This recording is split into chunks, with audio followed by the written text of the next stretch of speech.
Donc, c'est moi qui ai travaillé sur les beaux livres qui ont remporté les prix. Qu'est-ce que ça fait une éditrice, que vous vous demandez peut-être? Une éditrice, on est là pour aider les auteurs à transformer leurs manuscrits en livres. Donc, c'est quoi un manuscrit? Un manuscrit, c'est la version en papier d'un livre avant que ça devienne un vrai livre. Donc, Bob le Bobo, par exemple, ça ressemble... Bob le Bobo, par exemple, ça ressemble à ça. Au début, c'est juste 2 petites pages de texte. C'est sûr que les livres plus gros, c'est des plus gros manuscrits. Enterrer la Lune, ça avait plus de pages. Un gros roman comme celui de François Blais, L'Acadélar, oui, c'est pas mal plus de texte. Donc, le premier travail, c'est de choisir le texte. Une fois qu'on a choisi le texte, et puis évidemment, moi, je ne fais pas ça toute seule, parce que des fois, les choix sont trop difficiles. Donc, je soumets le texte à mon équipe, aux gens qui travaillent avec moi, pour avoir leur avis, pour voir est-ce que vous trouvez ça bon, est-ce que ça vous intéresse, est-ce que vous pensez que ça va faire un bon livre. Donc, je le soumets à mon équipe, puis avec l'avis de l'équipe, eh bien, on détermine parmi les manuscrits ceux avec lesquels on va faire des livres. Ensuite, tout n'est pas terminé parce que moi, je surveille toutes les étapes qui vont mener à la production du livre. Donc, on a choisi le texte, on contacte l'auteur, et puis là, on commence un travail d'édition. C'est-à-dire que moi, je vais lire le texte et je vais essayer de voir comment on pourrait l'améliorer. Parce qu'il y a toujours une façon d'améliorer les textes. Donc, est-ce que on pourrait couper ça parce que c'est trop long? Est-ce qu'on pourrait développer plus ce passage-là parce que, oh, ça, c'est intéressant? Est-ce que ça pourrait être plus drôle? Est-ce qu'à la fin, au lieu de se marier, il pourrait commander la pizza? Donc, on essaie de voir comment on peut améliorer le texte. Donc, je fais plein de commentaires, je pose plein de questions à l'auteur, jusqu'à temps qu'on soit tous les deux satisfaits du résultat. Puis on dit, ah oui, là, c'est un bon texte, on peut continuer le travail, parce que là, c'est pas fini. L'étape suivante, souvent, ça va être de trouver un illustrateur ou une illustratrice pour faire les dessins. Donc, des fois, c'est juste quand c'est un roman pour les plus vieux, souvent, ça va être seulement la page couverture ou quelques dessins à l'intérieur. Quand c'est pour un album illustré, comme Bob le Bobo ou Enterrer la Lune, ben, il faut trouver quelqu'un qui va faire plein d'illustrations à l'intérieur. On ne choisit pas comme ça au hasard sur une liste de noms. On choisit qui. On se casse la tête à trouver qui est la meilleure personne pour illustrer cette histoire-là en particulier. Parce qu'il y a des illustrateurs qui font des choses très drôles, mais ça ne fonctionne pas avec un texte qui serait plus dramatique. Puis il y a des illustrateurs qui font des super beaux dessins, mais c'est pas drôle. Puis pour une histoire drôle, ben, on aurait besoin d'un petit quelque chose qui est drôle, même juste dans le dessin. Donc, on choisit l'illustrateur. Pour Enterrer la Lune, comme c'est une histoire qui se passait en Inde, on a choisi avec André de faire appel à une illustratrice indienne.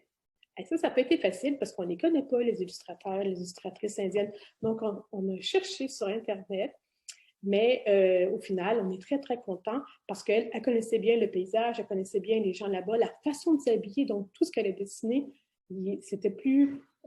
c'était comme plus vrai, plus près de la réalité. Ça, c'est des croquis de Bob le Bobo. Donc, on voit à peu près ce qu'il va y avoir dans le dessin. Après, ils vont faire une autre étape de croquis plus détaillée. Puis après, ils vont faire les finaux en couleur. Donc, moi, avec Julie, on va suivre toutes les étapes de ce travail-là jusqu'au résultat final. Ensuite, il y a quelqu'un d'autre qui va mettre tout ça en page pour que les illustrations aillent avec le texte. Et ensuite, il y a d'autres étapes de correction, mais à chaque étape, il y a quelqu'un d'autre qui relit pour voir s'il ne restera pas des fautes. Il y a plein d'étapes de correction que je vais vous épargner parce que ça devient un peu redondant. Donc, après ça, ça s'en va à l'imprimerie, c'est imprimé, puis après, c'est distribué dans les librairies pour qu'il puisse ensuite être vendu aux enfants, aux écoles et se rendre dans les bibliothèques pour que vous puissiez l'avoir entre les mains. Donc, moi, je suis la personne qui coordonne tout entre le manuscrit et vos mains pour que vous puissiez enfin lire nos beaux livres.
manuscrit. Plus de texte.